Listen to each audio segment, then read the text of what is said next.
What's up, Waluigi? Trent from Trentendo here. Hogwarts Legacy is officially out on Nintendo Switch. I've been able to play a couple of hours of the game, so I'm here to give you guys my official, first, and honest review of Hogwarts Legacy running on Nintendo Switch. So before we hop into that, make sure you hit that subscribe button and like this video so you guys are kept up to date with everything going on here at Trentendo. Let's see if we can hit 20 likes on this. It really does help, I appreciate it. And without further ado, let's just hop right into Hogwarts Legacy itself and show you guys and give you my reaction to how it's running on Nintendo Switch. Now, as I mentioned, I have played about 3 to 4-ish hours of the game so far, so I have a decent amount of time. I still haven't unlocked like flying and stuff like that, so that could change some of this, to be honest. I want to see how that runs with flying, but with the game launching today, just wanted to give some my initial reactions through the first couple of hours of the game. So here we are just outside of Hogwarts in the Transfiguration Courtyard. So the first thing you kind of notice when you hop into Hogwarts Legacy is that it looks a lot better than I thought, at least. I thought that this was going to be a little bit more rough around the edges than what Avalanche is actually able to give us. So you do notice that, you know, if you are playing this for the second time, maybe you played it on PS5, PC, or an Xbox, it doesn't look like an Xbox or the PS5. That's a given. I think that most of us on Switch assumed that this would not be, you know, up to those standards. But for what it is, you know, the textures are a little bit smooth. Maybe some of the more intricate details have been removed. But overall, you know, it still looks really nice. You know, they still have, you know, the pictures are still moving, you know, like that. You still have some movement there. You know, the castle itself still has the charm of Hogwarts. You didn't really lose the charm of Hogwarts with what they were able to, or what they had to do, I guess, to get it to run smoothly on the Switch.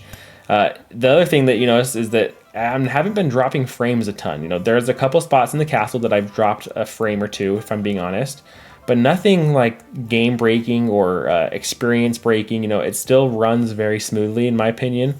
And granted, I know that a lot of this is opinion.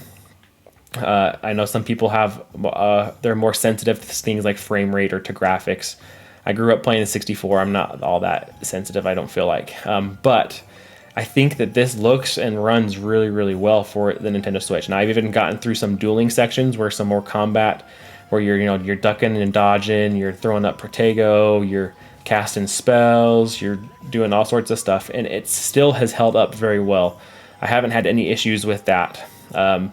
So overall, I think that it looks and it runs pretty smooth.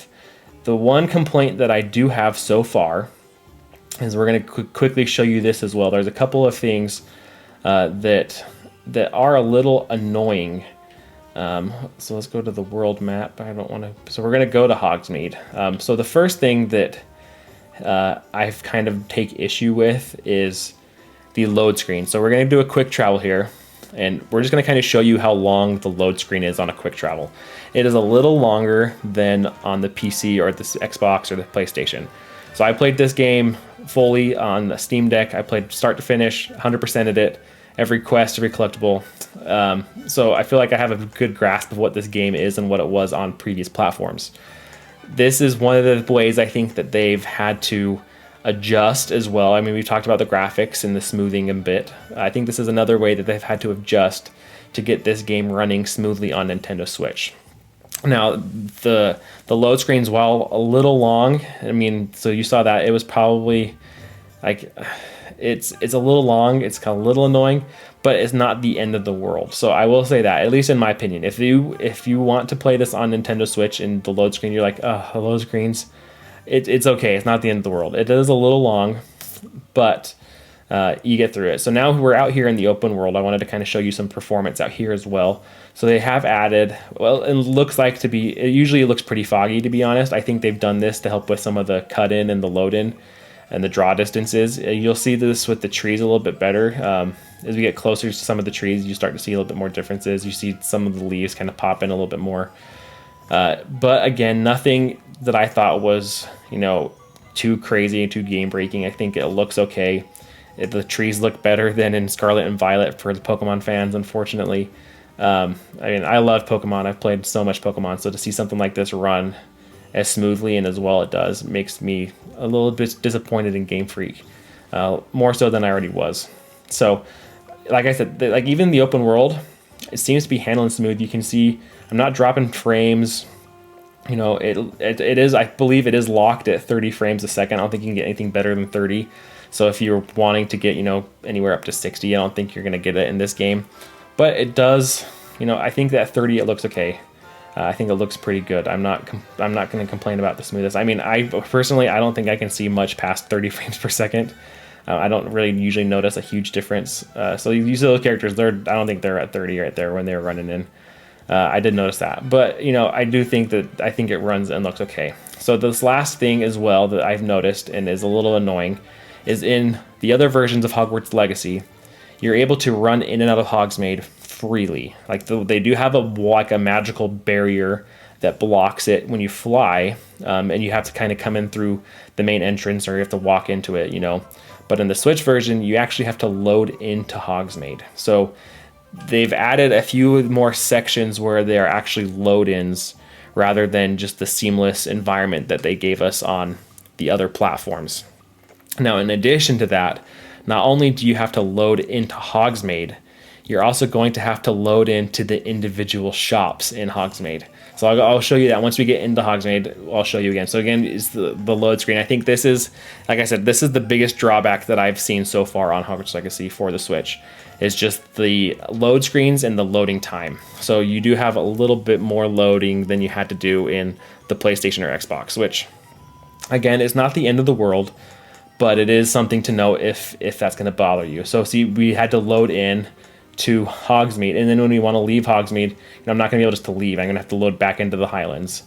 So again, it's just one of those little nuisance. It's just like a little nuisance. You're not going to be able to just load in to walk in and out seamlessly. So like typically you just be able to walk into this shop too. Like I can't just walk into the shop. I'm gonna have to load into the shop. So overall, you know, I think it looks well. It looks good. It runs well. But the downside I'm seeing so far is just the loading times and the amount of load-ins that you're going to have to do on the Nintendo Switch. So ultimately, you're not having to run to like you're going to be in Hogsmeade quite a bit actually. At least I was going back and forth to sell stuff. You know, so we're in the shop now. You can talk to your shopkeeper. You can sell your items. You can buy stuff from him. But you are going to be walking in and out of shops probably a little more frequently than you think. Especially when at the beginning of the game, once you don't have a very large inventory, like many inventory slots. Once you unlock some more inventory slots, it'll be a little bit easier. You won't have to be going back and forth quite so much.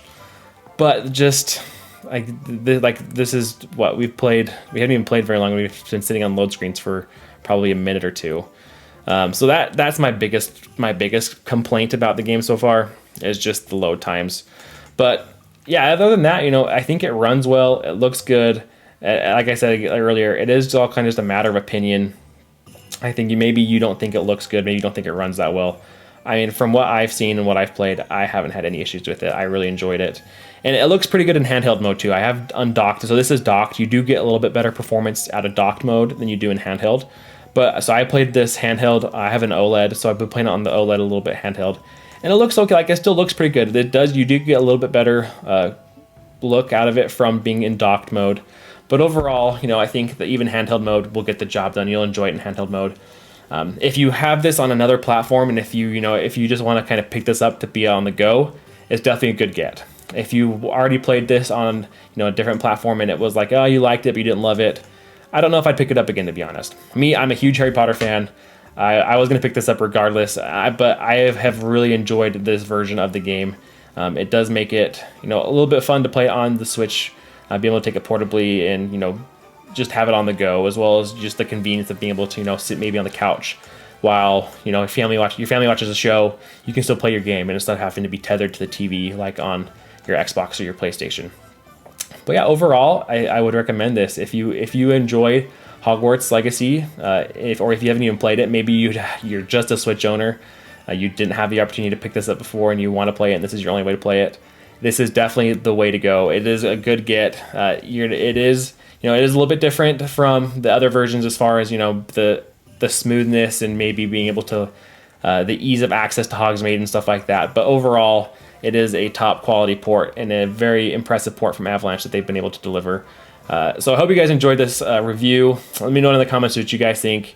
Have you played it yet? Have you gotten a chance to run it? What do you think how it runs? Like I said, I think it runs pretty good, but I do know that a lot of this stuff is a matter of opinion, so I'd love to hear your guys' thoughts down below as well.